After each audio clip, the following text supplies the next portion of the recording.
Hi everyone, Ryan O'Connor with O'Connor Productions, and we're at a special event. We're at the book signing of the best new book out there, a book you'll be able to pick up at the Quiet Corner Sci-Fi and Comic Experience, Mother of the River.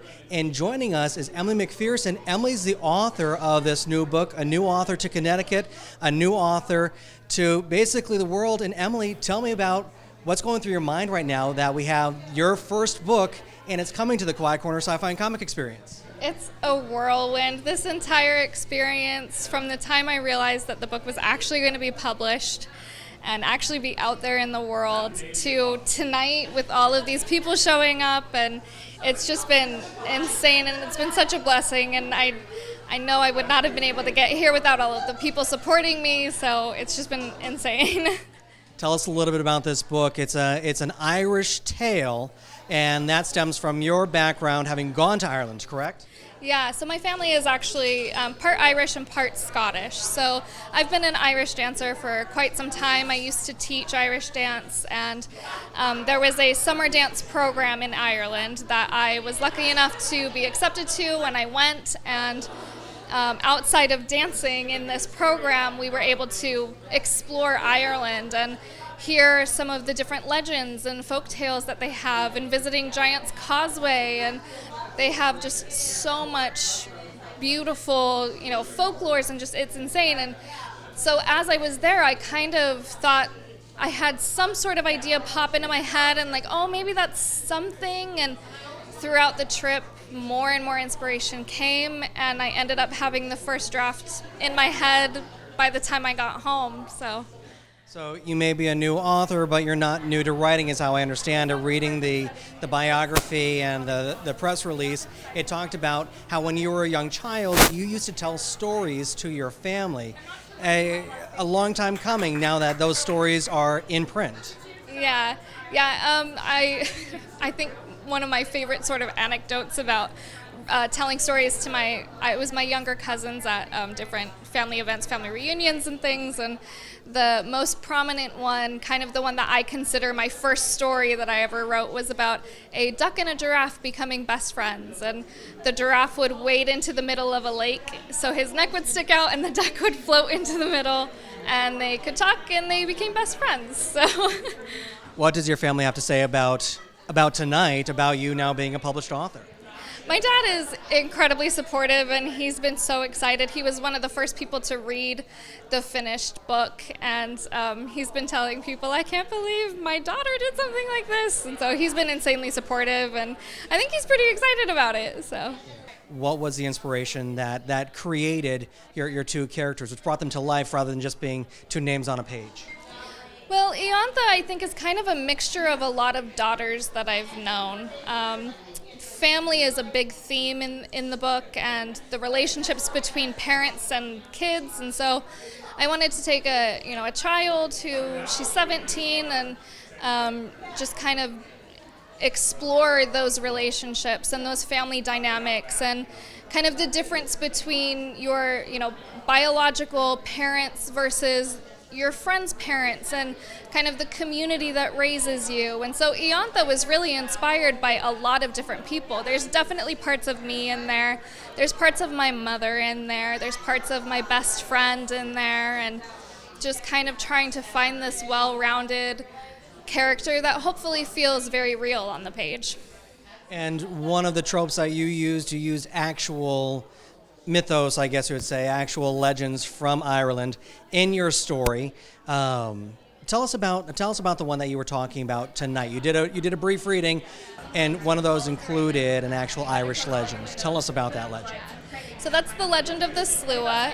It's a traditional Irish legend about a cloud of ravens that wander the sky, and they're supposed to be the souls of the truly, truly evil.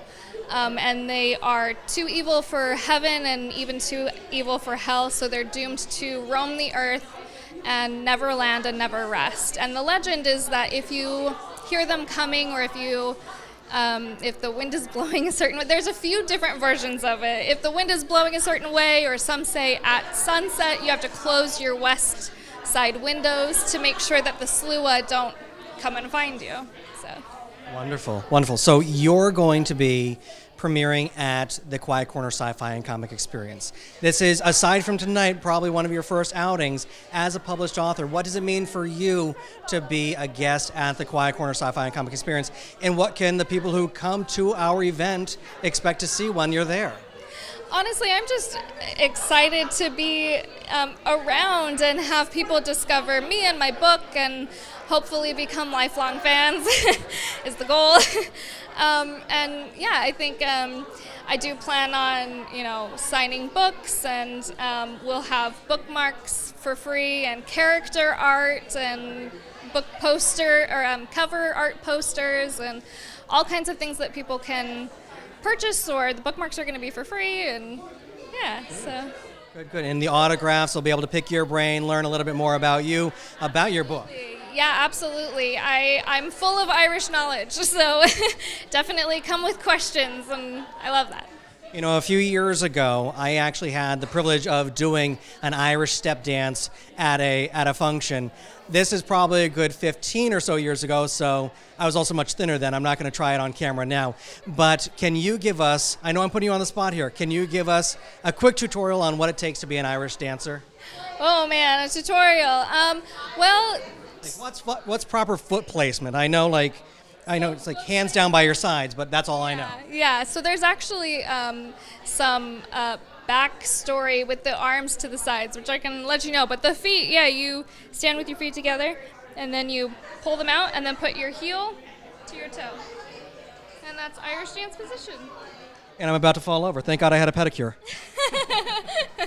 So yeah, the arms to the sides, there's a couple different stories out there about that. As with every old, legend passed down from generation to generation, there's a few different versions of it. So the two, I think, most prominent are that one idea was that when the British were invading Ireland, it was illegal to celebrate any sort of Irish culture, which included the dance style. So they would have British officers patrolling the streets, and in order to continue Irish dancing, the people inside would still do it, but be as still as possible up top and only move their legs so that British soldiers walking past the windows wouldn't be able to see that they were actually dancing. So that's one theory. The other theory is that when Irish dancers came to perform for the Queen, it was a sign of respect to salute. And they were very pointedly not saluting, so they kept their arms down the entire time as a show of disrespect. Very interesting, very interesting. More tidbits that we can learn from you at the Quiet Corner Sci-Fi and Comic Experience. I'm looking forward to reading your book because your book was just released. So for all the fans that are going to be joining us at the Quiet Corner Sci-Fi and Comic Experience, they can get it on Amazon now, or they can wait until the actual day of the event, April 29th, and buy it directly from you. Get that nice little autograph that we just got from you as well, correct? Absolutely, yeah. It's on Amazon and Barnes & Noble as well. So, who was it that got in your head that said, you should write a book? It was actually the Harry Potter series. I was definitely kind of the oddball kid growing up, and Harry Potter kind of gave permission to be the outcast and to be the different one. And then I heard a rumor that, I don't know if this is true, but I heard a rumor that she wrote part of it just on a napkin in like a cafe or something like that. And that made it seem accessible. It made it seem like anyone can do it. Just grab a napkin and a pen and you can start writing. And so that was definitely a big inspiration. But I think, honestly, even more than books, my husband has been the biggest inspiration. Can we talk about how awesome this is? I feel like everyone wants to write a book, but actually doing it, oh my gosh. It takes so much work. Are you kidding me? It is amazing. It is not a hobby. You have a book. You have a lot of books. He's always been so supportive of everything that I want to do. And when I came home from Ireland and said, I think I might want to write a book, he was so for it. He bought me a new laptop. He got all of the things that I would possibly need. He helped me research, and it's just been incredible. So let's go back to Harry Potter for one moment, because I'm a huge Harry Potter fan. What school are you? Ravenclaw. You're Ravenclaw. Yeah. I was going to say Slytherin because your hair is green, you're wearing green, and my mic flag is green, but that's also Irish. Yeah, So. this is on all of the different quizzes that you can do. My Slytherin is my secondary. I had the sorting hat put on me once. I am Gryffindor. So I'm just saying. That was a fun time too. So as you're hearing here, you're going to get to talk to Emily McPherson, learn more about Ravenclaw, learn more about Mother of the River, learn more about Emily at the Quiet Corner Sci-Fi and Comic Experience. Yes, April 29th. It's from 10 to 5 at Grill 37. General admission is just $10. You can get her book at her table. Autographs are for free, I assume? Yes. Good. Autographs are free, and those awesome bookmarks are also for free. So go to theqcexperience.com to get your tickets to the Quiet Corner Sci-Fi and Comic Experience, where you'll experience the experience and experience the Mother of the River as well.